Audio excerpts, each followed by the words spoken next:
Good afternoon friends, आपला आजचा चौथा व्हिडिओ आहे बरोबर. तर कालच्या थर्ड व्हिडिओपर्यंत आपण काय शिकलो. थर्ड व्हिडिओत आपण शिकलो होतो की डिस्प्लेसमेंट म्हणजे काय आणि डिस्टन्स म्हणजे काय बरोबर आहे. डिस्प्लेसमेंट म्हणजे आपण बघितलं होतं की ती कुठल्या प्रकारची क्वांटिटी आहे, स्केलर आहे की वेक्टर आहे. तर ती एक वेक्टर क्वांटिटी आहे आणि डिस्टन्स काय असते तुमचं, स्केलर क्वांटिटी असते. तर आपण आतापर्यंत काय शिकलो आहे, मोशन त्याचे टाईप्स, त्याच्यानंतर uniform motion, non uniform motion, त्यानंतर डिस्टन्स, डिस्प्लेसमेंट आणि स्केलर व्हेक्टर आणि त्याच्याशी रिलेटेड आपण शिकलो आहे स्पीड आणि व्हेलॉसिटी बरोबर आहे. इथपर्यंत आपण काल बघितलं होतं. त्याच्यामध्ये आपण हे बघितलं होतं की ॲव्हरेज स्पीड म्हणजे काय आणि इन्स्टंटेनियस स्पीड म्हणजे काय, आणि बघितलं होतं की स्पीड काय असतं, डिस्टन्स अपॉन टाईम, आणि व्हेलॉसिटी काय असतं, डिस्प्लेसमेंट अपॉन टाईम बरोबर. आणि डिस्प्लेसमेंट व्हेक्टर क्वांटिटी आहे म्हणून तुमची व्हेलॉसिटी पण काय झाली आहे, व्हेक्टर क्वांटिटी आहे. त्यानंतर आपण आणखीन एक गोष्ट काल शिकलो होतो की डिस्टन्स जेव्हा म्हणतो, मी म्हटलं तुम्हाला की 80 किलोमीटर म्हणजे काय झालं, ते डिस्टन्स झालं. पण 80 किलोमीटर टुवर्ड्स नॉर्थ त्याच्यासोबत डायरेक्शन मी जेव्हा अटॅच करतो तेव्हा ते काय झालं, तुमचं डिस्प्लेसमेंट झालं बरोबर. आणि त्याच्याशी रिलेटेड आपण मग स्पीड आणि व्हेलॉसिटी शिकलो होतो. तर आता हे सर्व आपण कन्सेप्ट शिकलो. त्यामध्ये आपण हे शिकलो होतो की ॲव्हरेज स्पीड म्हणजे काय, की total distance cover upon total time taken बरोबर. आणि ॲव्हरेज व्हेलॉसिटी म्हणजे काय, की total displacement upon total time taken बरोबर. फक्त डिस्टन्सच्या ऐवजी डिस्प्लेसमेंट येणार. युनिट काय होतं, किलोमीटर पर आवर. तर या सगळ्या गोष्टी आपण आतापर्यंत शिकलो होतो. त्याच्याशीच रिलेटेड हे एक प्रॉब्लेम आपण आज घेऊ, म्हणजे तुमचं स्पीड आणि व्हेलॉसिटी, ॲव्हरेज स्पीड आणि ॲव्हरेज व्हेलॉसिटी याचे कन्सेप्ट एकदम क्लिअर होऊन जाईल. ठीक आहे. तर तुम्ही हे काय करा की हे न्यूमरिकल व्हिडिओ पॉज करून लिहून घ्या आणि स्वतः सॉल्व करण्याचा प्रयत्न करा.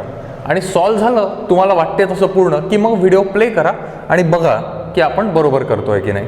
ठीक आहे.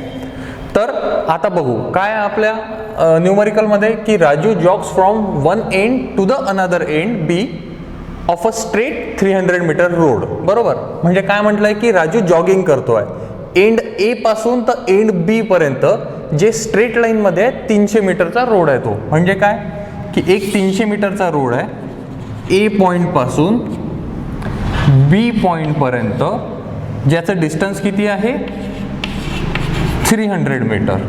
रोड इन 2 मिनिट 30 सेकंद. तर ए पासून बी पर्यंत जायला त्याला किती वेळ लागतोय, 2 मिनिटं 30 सेकंद.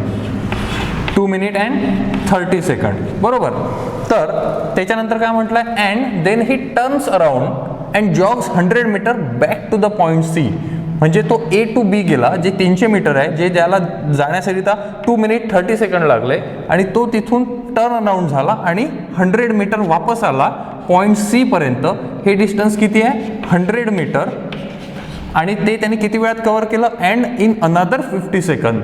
म्हणजे या 100 मीटरला त्याला किती वेळ लागलेला आहे, 50 सेकंद. हे पूर्ण प्रॉब्लेम आहे. आणि विचारलं काय, what are the Raju's average speed and average velocity बरोबर आहे. आणि 2 कंडिशनसाठी विचारलं आहे, from A to B and from A to C. तर हे न्यूमरिकल पूर्ण तुमच्या बरोबर आहे. आता त्याच्यानुसार न्यूमरिकल वाचून आपण ही डायग्राम ड्रॉ केली आहे बरोबर आहे. तर आता सर्वात पहिल्यांदा आपण बघू की ॲव्हरेज स्पीड जर आपल्याला कॅल्क्युलेट करायची असेल तर आपण कशी काढू शकतो. या पहिल्या पॉईंटसाठी फ्रॉम ए टू बी, म्हणजे पहिल्यांदा आपण सॉल्व करणार आहे from A to B. A to B साठी जर मला ॲव्हरेज स्पीड कॅल्क्युलेट करायची असेल तर माझा फॉर्म्युला काय आहे, total distance upon total time. म्हणजे total distance upon total time. कशाच्या मधातलं, ए टू बी मध्ये. तर A to B total distance किती आहे, 300 मीटर बरोबर. आणि total time A to B जायला किती लागलाय, 2 मिनिट 30 सेकंद. तर आता हे मिनिटात आहे, हे सेकंदमध्ये आहे, याला कुठल्या तरी एका युनिटमध्ये करा. तर आपण सर्व सेकंदमध्ये करू.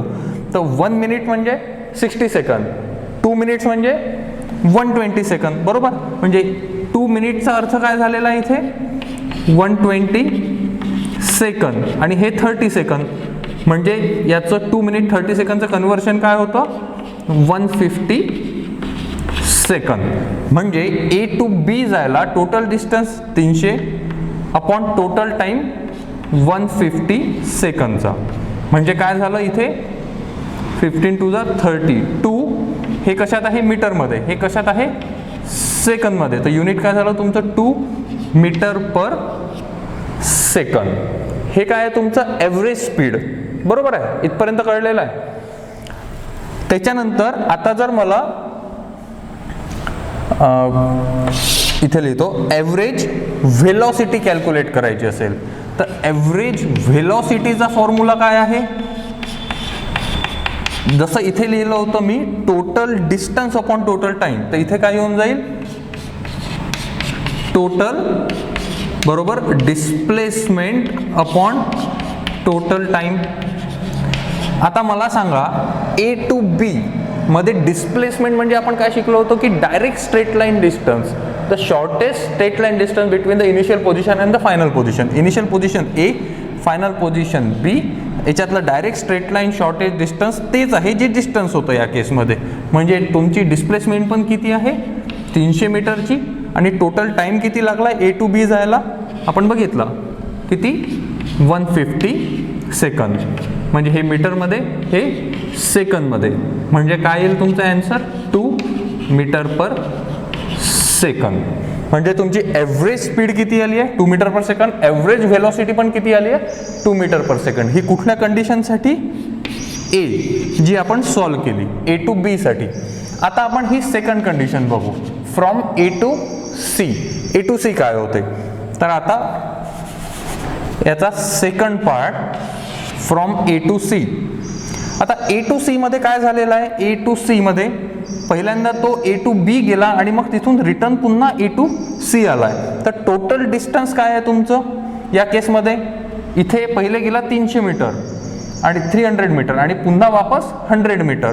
म्हणजे या केसमध्ये तुमचं टोटल डिस्टन्स काय होणार आहे आता की 300 प्लस 100 अपॉन टाइम किती लागला आहे त्याला की पहिल्या याला 150 सेकंद आणि सेकंड याला 50 सेकंद. बरोबर. म्हणजे टोटल किती झालं 400 मीटर त्यांनी कव्हर केलं. पहिले 300 मीटर 300 मीटर आणि नंतर 100 मीटर. म्हणजे टोटल 400 मीटर. पहिल्या याच्यात त्याला 150 सेकंद, दुसऱ्या याच्यात 50 सेकंद. म्हणजे 150 प्लस 50 200 सेकंद. बरोबर. तर फायनल तुमची ॲव्हरेज स्पीड किती निघत आहे म्हणजे 2 मीटर पर सेकंद. बरोबर. तर सेकंड केसमध्ये पण आपली ॲव्हरेज स्पीड काय आली आहे 2 मीटर पर सेकंद. आता या सेकंड केससाठी ए टू सी साठी ॲव्हरेज व्हेलॉसिटी बघू काय येते. ॲव्हरेज व्हेलॉसिटीचा काय फॉर्म्युला आहे total displacement upon total time. आता टोटल डिस्प्लेसमेंट काय आहे आता इनिशियल पोझिशन ए आहे, फायनल पोझिशन सी आहे. तर ए टू सी डिस्टन्स किती आहे तुमचं तो 300 मीटर ए टू बी गेला आणि 100 मीटर वापस आला. म्हणजे इथे किती उरलं फक्त तुमचं 200 मीटर. म्हणजे A to C total displacement किती झालं आहे तुमचं 200 meter upon total time required. Total time किती आहे तुमचा पहिल्यांदा त्याला इथपर्यंत यायला सी पॉईंट पर्यंत तुमची फायनल पोझिशन यायला टोटल टाइम किती लागला आहे तुम्हाला की पहिल्यांदा लागला ए टू बी 150 सेकंद, नंतर बी टू सी पुन्हा 50 सेकंद. म्हणजे 150 प्लस 50 सेकंद. म्हणजे टोटल काय झालं 200 डिवाइड बाय 200. म्हणजे ॲव्हरेज व्हेलॉसिटी काय आली तुमची 1 मीटर पर सेकंद. तर इथे काही जणांचं होऊ शकते की चुकलं असेल. चुकलं नसेल तर तुम्हाला एकदम व्यवस्थित कळलंय. पण इथे जर कोणाचं काही चुकलं असेल तर इथे कोणी कोणी फक्त इथे 200 मीटर आहे तर सेकंद कोणी कोणी चुकवू शकतात. इथे शक्यतोवर चुका होते. ठीक आहे. तर कळलेला आहे पूर्ण प्रॉब्लेम व्यवस्थित. तर अशा प्रकारचे प्रॉब्लेम ज्यावेळी हा व्हिडिओ तुमच्याजवळ येईल त्यावेळी मी व्हॉट्सअप करणार आहे तुम्हाला. ठीक आहे प्रॅक्टिस म्हणून. पण हे प्रॉब्लेम पूर्ण कळलाय. या प्रॉब्लेमवरून तुम्हाला कळून जाईल की ॲव्हरेज स्पीड आणि ॲव्हरेज व्हेलॉसिटी म्हणजे काय. Total distance upon total time आणि total displacement upon total time. जर आपलं डिस्प्लेसमेंट ही विथ डायरेक्शन आहे त्याच्यामुळे व्हेक्टर असल्यामुळे व्हेलॉसिटी पण टर्म कशी झाली आहे तुमची व्हेक्टरची टर्म झाली आहे. बरोबर. तर हे बघितलंय आपण. आता कालचं एक्झाम्पल आणि त्याच्याशी रिलेटेड प्रॉब्लेम. आता आपल्याला याच्या पुढचा पार्ट घ्यायचा आहे. आजचा एकच टॉपिक छोटासा आपण कव्हर करणार आहे, त्याचं नाव आहे ॲक्सेलरेशन. तुम्हाला माहित आहे ॲक्सेलरेशन म्हणजे काय होतं आणि याच्या आधी तुम्ही ॲक्सेलरेशन बद्दल शिकलेले आहे. सर्वांना माहित असेल की ॲक्सेलरेशन म्हणजे काय. आपण जेव्हा हे लेक्चर चालू केलं होतं या 3-4 व्हिडिओज पहिले, तेव्हा स्पीड म्हटल्यानंतर तुमच्या डोळ्यासमोर काहीतरी येत होतं, काहीतरी गोष्ट एखादी स्पीडमध्ये जाते. व्हेलॉसिटी म्हटल्यानंतर काही जणांच्या डोळ्यासमोर काहीच नसेल येत. व्हेलॉसिटी म्हणजे काय, तर व्हेलॉसिटी म्हणजे पण स्पीडच आहे, फक्त विथ डायरेक्शन. व्हेलॉसिटी म्हणजे काय, स्पीड विथ डायरेक्शन, बरोबर. तर आता व्हेलॉसिटी शब्द म्हटल्याबरोबर तुमच्या डोळ्यासमोर यायला पाहिजे की स्पीड आहे जी कुठल्या तरी पर्टिक्युलर डायरेक्शनला आहे, बरोबर आहे. तर आपण 2 टर्म आता क्लिअर झाल्या. आता तिसरी टर्म आपल्याला शिकायची आहे, ती म्हणजे acceleration.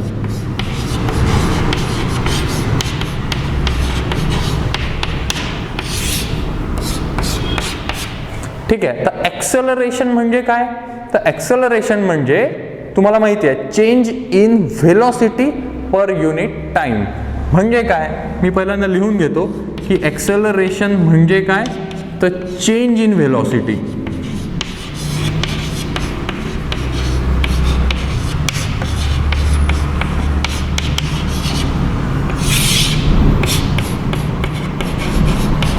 Change in velocity per unit time. आपण बघितलं होतं स्पीड आणि व्हेलॉसिटीचं आपलं युनिट काय होतं, डिस्टन्स अपॉन टाइम, म्हणजे मीटर पर सेकंद किंवा किलोमीटर पर अवर, बरोबर. इथे काय आहे, change in velocity per unit time. आता ॲक्सेलरेशन म्हटल्यावर तुमच्या डोक्यात काय येत आहे, कुठली गोष्ट तुमच्या डोळ्यासमोर येत आहे, गाडीचं ॲक्सेलरेटर, बरोबर आहे. सर्वात जवळचं तर तेच ॲक्सेलरेशनशी रिलेटेड आपण काहीतरी डोक्यात येतं आपला की ॲक्सेलरेट करतोय गाडी. म्हणजे काय होतं, बरोबर आहे, ते ज्या ॲक्सेलरेशनचं किंवा ॲक्सेलरेटरचं जे काम आहे तीच डेफिनेशन इथे आहे. म्हणजे काय, आपण ॲक्सेलरेट करतो आपल्या गाडी. एकदा आपण चाललो आहे एखाद्या ठिकाणी, त्यावेळी आपण गाडी ॲक्सेलरेट करतो, बरोबर आहे. म्हणजे काय करतो, म्हणजे काय करतो की आपण आपल्या गाडीची स्पीड चेंज करतो, वाढवतो आहे, बरोबर आहे. आपण एक तर ॲक्सेलरेशन कमी केलं तर स्पीड कमी होते, ॲक्सेलरेशन वाढवलं तर स्पीड वाढते. म्हणजे आपल्या गाडीची स्पीड कमी होते किंवा जास्त होते, बरोबर आहे. आणि इथे काय लिहिलं आहे मी, चेंज इन व्हेलॉसिटी. आणि व्हेलॉसिटी म्हणजेच काय आहे, स्पीड इन डायरेक्शन. म्हणजे अल्टिमेटली स्पीडच चेंज होत आहे विथ रिस्पेक्ट टू टाइम, बरोबर आहे. तुम्ही गाडीची स्पीड जेव्हा ॲक्सेलरेट करताय तेव्हा काय होत आहे की ती चेंज होत आहे विथ रिस्पेक्ट टू टाइम. म्हणजे या सेकंदाला जर 10ची असेल, ॲक्सेलरेट केल्यावर पुढच्या सेकंदाला 15ची होईल. आणखीन ॲक्सेलरेट करत असाल तर त्याच्या पुढच्या सेकंदाला त्याच्यापेक्षा जास्त होईल. ती चेंज होत आहे, बरोबर. तर तुम्हाला लक्षात आलं असेल की ॲक्सेलरेशन म्हणजे काय होत आहे, change in velocity with respect to time. तर याला आपण असंही लिहू शकतो v - u अपॉन t. तर v काय आहे तुमचा फायनल व्हेलॉसिटी, u काय आहे तुमची इनिशियल व्हेलॉसिटी आणि t काय आहे time required for the change in the velocity. म्हणजे जर तुम्ही ॲक्सेलरेशन वाढवत आहे तर तुमची सध्याची काहीतरी एक स्पीड आहे ती तुम्ही वाढवणार आहे, म्हणजे तुमची ही फायनल स्पीड होणार आहे. आणि हा जो चेंज आहे तो किती टाइम इंटरवलमध्ये होत आहे, या सर्व गोष्टीला काय म्हणतात, आपण काय म्हणतोय, ॲक्सेलरेशन. मग याचं युनिट काय होणार आहे, स्पीडचा डिफरन्स पण स्पीडच होणार आहे. म्हणजे स्पीडचं काय आहे आपलं मीटर पर सेकंद आणि टाइमचं सेकंद. तर फायनल युनिट काय झालं आहे तुमचं, मीटर पर सेकंद स्क्वेअर. हे कशाचं युनिट झालं आहे तुमचं, ॲक्सेलरेशनचं युनिट. तर आता याच्यात 3 गोष्टी आहे. एक कुठली, जर तुमची फायनल स्पीड ही इनिशियल स्पीडपेक्षा जास्त आहे, म्हणजे जर म्हटलं मी की जर मी म्हटलं पहिली केस तुमची अशी आहे की v is greater than u. म्हणजे काय, v is greater than u म्हणजे काय की तुमची जी फायनल स्पीड आहे ती जास्त आहे इनिशियल स्पीडपेक्षा. म्हणजे काय की तुम्ही जेव्हा ॲक्सेलरेट करता आहे तेव्हा तुमची इनिशियल स्पीड 10ची असेल तर ॲक्सेलरेट केल्यानंतर तुमची फायनल स्पीड ही 20ची होत आहे किंवा 10पेक्षा जास्त होत आहे, म्हणजे फायनल स्पीड तुमची जास्त आहे. तर या केसमध्ये या फॉर्म्युल्यानुसार जर v ची व्हॅल्यू प्रत्येक वेळी मोठी राहणार आहे u पेक्षा, तर ॲक्सेलरेशनची व्हॅल्यू काय राहील, नेहमीच पॉझिटिव्ह राहील, बरोबर आहे. सेकंड केस एकदम याच्या अपोजिट. या केसमध्ये काय करतोय मी की v हा लहान आहे u पेक्षा, रिव्हर्स केलं. म्हणजे काय, ही कंडिशन कधी येईल की तुमची फायनलची स्पीड जास्त आहे, सॉरी कमी आहे आणि इनिशियलची स्पीड जास्त आहे. जेव्हा तुम्ही डिएक्सेलरेट कराल, बरोबर आहे, तुम्ही समजा 30च्या स्पीडने जाता आणि डिएक्सेलरेट केल्यावर काय होऊन जाते, तुमची स्पीड 10ची होऊन जाते. म्हणजे फायनल स्पीड डिएक्सेलरेट केल्यावर तुमची कमी आहे, 10ची आहे. पहिलेची कितीची होती, 30ची होती. म्हणजे तुमचं या केसमध्ये यू हा नेहमी मोठा आहे व्ही पेक्षा, यू मोठा आहे, त्याच्यामुळे ई व्हॅल्यू कशी येईल, तुमची ॲक्सेलरेशनची व्हॅल्यू नेहमी निगेटिव्ह येईल. ही सेकंड केस आहे. तिसरी केस काय येऊ शकते की व्ही आणि यू दोन्ही सेम आहे, तर त्यावेळी तुमचं काय होईल, व्ही आणि यू 10 10, 20 20, 30 30, इनिशियल आणि फायनल दोन्ही सेम आहे, तर त्यांचा डिफरन्स 0, म्हणजे ॲक्सेलरेशन काय होऊन जात आहे तुमचं त्या केसमध्ये 0 होऊन जात आहे. बरोबर आहे ना, कारण की जर तुमची इनिशियल पण 10 आहे आणि फायनल पण 10 आहे, म्हणजे चेंज होतो आहे का, आपण काय लिहिलं, चेंज इन व्हेलॉसिटी. इनिशियल आणि फायनल दोन्ही सेम आहे, तर चेंज इन व्हेलॉसिटी होत आहे का, नाही होत आहे. तर चेंज इन व्हेलॉसिटी होत आहे, नाही होत आहे, म्हणून ॲक्सेलरेशन काय येत आहे तुमचं 0 येत आहे. इथपर्यंत सगळ्यांना कळलं आहे. मग आता ॲक्सेलरेशन स्केलर क्वांटिटी आहे की व्हेक्टर क्वांटिटी आहे. बघितलं आपण की व्हेलॉसिटी कुठली आहे, व्हेक्टर क्वांटिटी आहे, कारण की व्हेलॉसिटीमध्ये डिस्प्लेसमेंट आहे. डिस्प्लेसमेंट काय आहे, तुमची व्हेक्टर क्वांटिटी आहे, डिस्टन्स विथ डायरेक्शन, त्याच्यामुळे ती व्हेक्टर, व्हेलॉसिटी पण व्हेक्टर, आणि व्हेलॉसिटी ही याच्यातला चेंज. ॲक्सेलरेशन म्हणजे काही वेगळी गोष्ट नाही आहे, फक्त व्हेलॉसिटीमधला चेंज आहे. जर व्हेलॉसिटीच व्हेक्टर आहे तर ॲक्सेलरेशन पण काय झाली आहे तुमची, व्हेक्टर झालेलं आहे. बरोबर. आता एक लास्ट पॉईंट फक्त याच्याशी रिलेटेड आपण डिस्कस करणार आहे. या सर्व गोष्टी तुम्हाला लिहून घ्यायच्या असेल तर तुम्ही व्हिडिओ पॉज करून लिहून घेऊ शकता, ठीक आहे. याच्याशी रिलेटेड लास्ट पॉईंट आपण बघणार आहे. जर तुमची ॲक्सेलरेशन जर आता व्हेक्टर क्वांटिटी आहे तर याच्यात 2-3 गोष्टी आल्या. याच्यात एक मॅग्नेट्यूड आली आणि एक डायरेक्शन आली. बरोबर. आता जर मी म्हणतो आहे की तुमचं ॲक्सेलरेशन चेंज होत आहे, म्हणजे काय होत आहे की अज्यूम करा तुम्ही एका स्ट्रेट लाईनमध्ये चालले आहे. ही एक गाडी आहे, बरोबर. तर पहिल्यांदा जर तुमची 80ची स्पीड असेल, नंतर 40ची झाली आहे, 40ची झाली आहे, मग 20ची झाली आहे, मग पुन्हा 100ची झालेली आहे. काय होत आहे, तुमची व्हेलॉसिटी चेंज होत आहे. तुम्ही समजा इज डायरेक्शनलाच जात आहे आणि स्पीड प्रत्येक वेळी चेंज होत आहे, म्हणजे ती व्हेलॉसिटी झाली आणि चेंज होत आहे व्हेलॉसिटीमध्ये, म्हणजे तुमचं ॲक्सेलरेशन चेंज होत आहे. म्हणजे या केसमध्ये तुमची डायरेक्शन सेम आहे. याला जर पहिली केस म्हटली मी, तर या केसमध्ये तुमची डायरेक्शन सेम आहे, तुम्ही एकाच डायरेक्शनला जाताय, पण काय चेंज होत आहे, मॅग्नेट्यूड चेंज होत आहे, म्हणून तुमचं ॲक्सेलरेशन चेंज होत आहे. कळत आहे. या दोनपैकी एक गोष्ट चेंज होत आहे, एक सेम आहे. आता याच्या अपोजिट, बरोबर. तर अपोजिटमध्ये काय की तुम्ही हीच गाडी घेऊन आता एका सर्क्युलर ट्रॅकवर फिरताय, ठीक आहे. तर या सर्क्युलर ट्रॅकवर काय आहे, तुमची स्पीड सेम आहे, 40ची स्पीड आहे, 40ची स्पीड आहे, पण इथे ही डायरेक्शन आहे, मग इथे गेल्यानंतर ही टँजेन्शियल डायरेक्शन आहे, याची ही टँजेन्शियल डायरेक्शन आहे. म्हणजे प्रत्येक पॉईंटला तुमची डायरेक्शन चेंज होत आहे, पण मॅग्नेट्यूड कशी आहे, सेम आहे. पहिल्या याच्यात काय होतं, डायरेक्शन सेम होती, मॅग्नेट्यूड चेंज होती. दुसऱ्या याच्यात काय आहे, मॅग्नेट्यूड सेम आहे पण डायरेक्शन चेंज होतं, म्हणून दोन्हीमध्ये काय आहे, ॲक्सेलरेशन चेंज होतं. म्हणजे तुम्ही असं नाही म्हणू शकत की जर तुम्ही एखाद्या राऊंड सर्क्युलर ट्रॅकवर 40च्या स्पीडने फिरत आहे, जर कोणाला म्हटलं की चेंज इन ॲक्सेलरेशन आहे का, तर आहे. का बरं, कारण की त्याला सांगू शकता की मॅग्नेट्यूड जरी सेम असली तरी डायरेक्शन काय होत आहे, चेंज होत आहे, म्हणजे ती बॉडी ॲक्सेलरेट होत आहे. हे क्लिअर करून घ्या. हे काहीतरी नवीन असेल तुमच्यासाठी की प्रत्येक वेळी फक्त मॅग्नेट्यूडच चेंज झाली म्हणजे तुमची बॉडी ॲक्सेलरेट होत आहे असं नाही आहे. आयदर मॅग्नेट्यूड किंवा डायरेक्शन. सेकंड केसमध्ये पण ती ॲक्सेलरेट आहे, जरी मॅग्नेट्यूड सेम असली तरी डायरेक्शन काय होत आहे, चेंज होत आहे. आणि आता जर तिसरं आपण बघितलं, याच्यातली तिसरी केस, याच्यात मॅग्नेट्यूड तुम्हाला लक्षात आलं असेल, डायरेक्शन सेम, मॅग्नेट्यूड डिफरंट. इथे मॅग्नेट्यूड सेम पण डायरेक्शन डिफरंट. थर्ड केसमध्ये जर आपण असा एखादा रोलर कोस्टर असेल, त्या रोलर कोस्टरवर जर तुमची गाडी असेल तर काय होतं, इथे इथून खाली जाताना तुमची स्पीड जास्त आहे, इथून वरती जाताना स्पीड कमी आहे, म्हणजे दोन्ही वेळी मॅग्नेट्यूड, इथे जर 40ची असेल तर इथे 20ची असेल, कारण की वरती चढत आहे म्हणजे मॅग्नेट्यूड वेगळं आहे, आणि या केसमध्ये ही डाऊनवर्ड डायरेक्शन आहे तर अपवर्ड डायरेक्शन आहे, म्हणजे इथे दोन्ही चेंज झालेलं आहे. थर्ड केसमध्ये मॅग्नेट्यूड पण चेंज झाला आहे आणि डायरेक्शन पण चेंज झाली आहे. तर या गोष्टींना सुद्धा आपण म्हणतो की ती ॲक्सेलरेट होत आहे. ठीक आहे, तर हे तुम्हाला ॲक्सेलरेशनशी रिलेटेड बऱ्याचशा गोष्टी मी सांगितल्या, तुम्हाला समजल्या असेल. याच्याशी रिलेटेड काही नोट्स पण मी सोबत पाठवणारच आहे आणि न्यूमरिकल्स पण एक्झरसाइजसाठी पाठवणार आहे. ठीक आहे, आणि हे आणखीन डिटेलमध्ये क्लास 11th तुम्हाला आहेच, तेव्हा आपण त्याला आणि त्याच्यातल्या बऱ्याचशा गोष्टी डिटेलमध्ये आपण क्लास 11th डिस्कस करू. ठीक आहे, तर माझ्या मते आजसाठी एवढं सफिशियंट आहे. उरलेल्या गोष्टी आपण नेक्स्ट लेक्चरला बघू. थँक्यू.